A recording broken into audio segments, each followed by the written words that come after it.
apa yang disampaikan sangat bermanfaat ya untuk mengurai kembali ide-ide yang selama ini mungkin tidak disambung ya oleh anak-anak muda kontemporer ya. Ada beberapa hal menarik ya yang bisa dipikir perlu kita kaji lebih lanjut ya.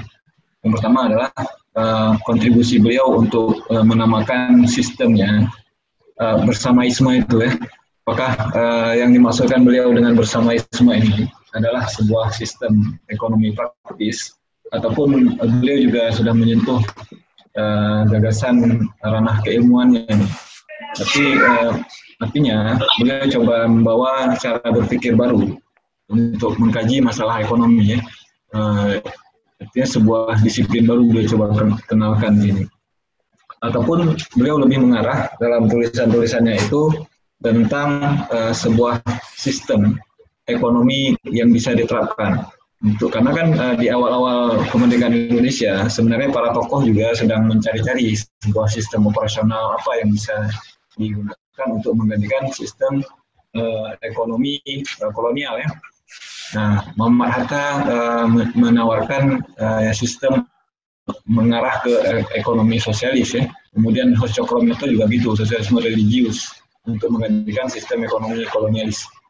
Nah, kelihatannya Kharudin Yunus juga mengarah ke sana ya. Tapi menurut bacaan Pak Adi, apakah beliau cenderung ke arah membangun sebuah sistem ekonomi, ataupun beliau juga ada perannya di sini, kontribusinya dalam mencoba membangun fondasi keilmuan ya. Yang kedua adalah terkait bersamaisme ini juga. Ada beberapa bacaan juga yang saya baca sebelumnya itu disamakan dengan sosialisme religius ya. Tadi Pak Adi mengatakan sebenarnya tidak. Apakah memang beliau menolak itu karena bersama itu kan memang terminologi yang digunakan oleh sosialis ya, dari kita untuk bersama begitu kan, untuk kemakmuran bersama. Nah, kira-kira gimana beliau membedakan ini dengan sosialisme religius ya, ataupun kalau Cokroaminoto itu sosialisme Islam dan sosialisme. Kalau Safruddin Padanegara dan Hatta itu sosialisme religius istilahnya.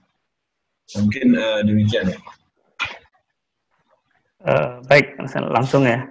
Terima kasih Pak Dr. Hafaz nih, pertanyaannya selalu filosofis nih. Bagaimana bersamaisme itu dirumuskan oleh Kharudin Yunus. Nah, di awal paragraf yang dia tulis di dalam bukunya itu, dia menjelaskan bahwa buku yang dia tulis ini adalah pengalaman dalam perjalanan akademik yang dia lalui, baik di Timur Tengah maupun di Amerika, seperti itu. Nah, istilah bersamaisme ini, kalau saya boleh katakan, itu terinspirasi dari realitas masyarakat Indonesia, semangat gotong royong itu. Nah, sehingga dalam banyak hal, pada ujungnya gagasan Kharudin Yunus ini bersinggungan dengan pemikiran Muhammad Hatta. Kharudin Yunus sendiri mengakui bahwa karena mekanisme perdagangan itu menciptakan banyak ketidakadilan, walaupun dia ada juga manfaatnya, kata dia. Tapi menurut dia perdagangan atau mekanisme distribusi itu harus diserahkan oleh negara, dan pada ujungnya yang memainkan peran distribusi itu adalah koperasi-koperasi. Nah, ini sejalan dengan apa yang ditulis oleh Muhammad Hatta pada peringatan Hari Koperasi sekitar tahun 1959 seperti itu. Nah, itu yang pertama. Nah, apakah Kharudin Yunus membangun suatu konstruksi keilmuan sendiri untuk mengembangkan ekonomi Islam? Saya pikir dia tidak secara langsung mendiskusikan isu filosofis ini ya. Akan tapi dia hanya menjelaskan dari pendekatan ekonomi politiknya itu, yang saya simpulkan sebagai paradigma moderasi. Artinya apa? Paradigma moderasi ini dimulai dari, harus bertolak dari worldview Islam. Nah, dari worldview Islam itu, maka kita bisa mengambil sisi baik yang ada dari teori-teori komunisme ataupun sosialisme, akan tapi pada saat yang sama harus meninggalkan, menghapus. Nah, itulah yang dia sebut sebagai prinsip membangun sekaligus menghapus. Nah, prinsip ini saya pikir terinspirasi dari perintah Allah, innallaha ya'murukum, apa namanya itu,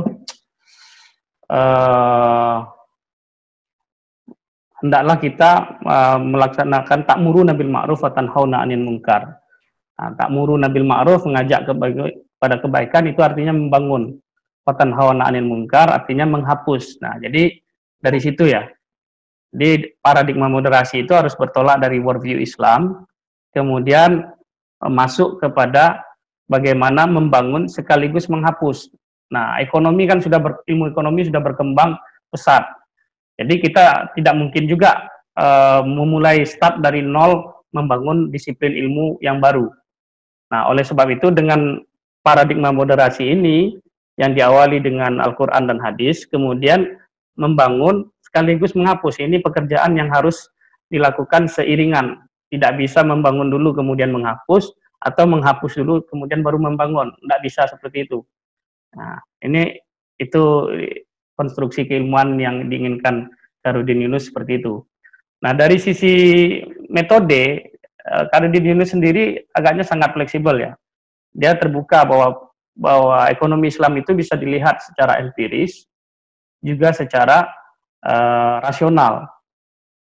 Nah, akan tetapi empirisme dan rasionalisme tadi harus dipandu oleh nilai-nilai Islam. Nah, itulah yang dia maksud sebagai kebebasan dan terpimpin. Jadi dia bebas mau menggunakan metode apa, akan tetapi harus frame-nya adalah dipimpin atau dipandu oleh nilai-nilai Islam.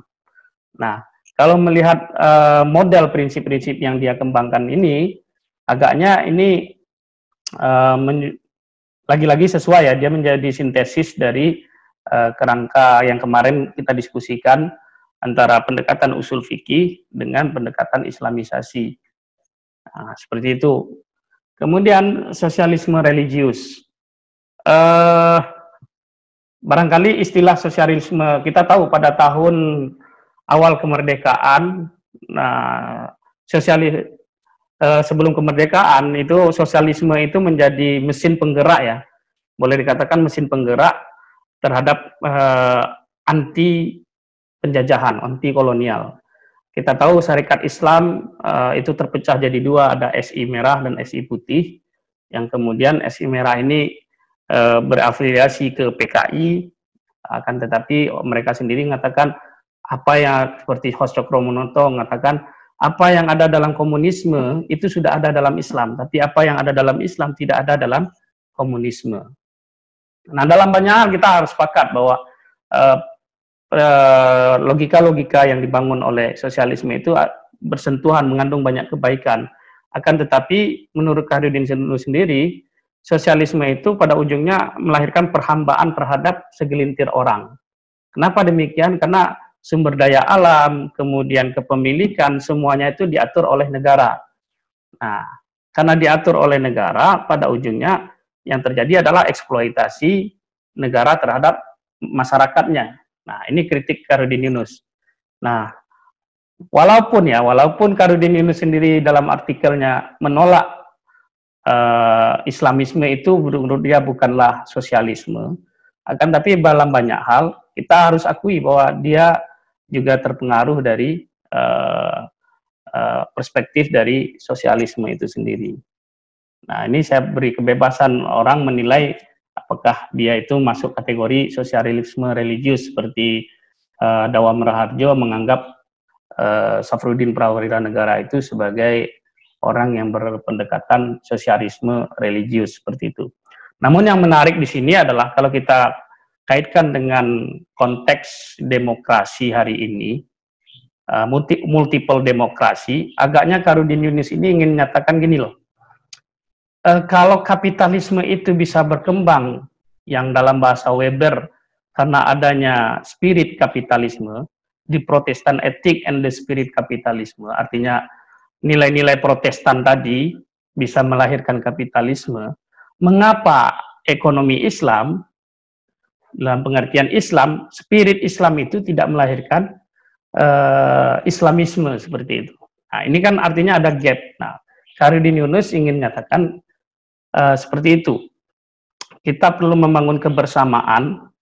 Nah, kalau komunisme menciptakan yang namanya individualisme, kemudian individualisme itu selalu bersaing dan bersaing, sedangkan sisi lain kapital sosialisme ingin negara menguasai segala hal. Nah, bersamaisme menurut dia adalah bagaimana menjadikan spirit Islam itu dalam konteks kebersamaan, sehingga kemakmuran ekonomi tadi bisa dirasakan oleh semua pihak seperti itu.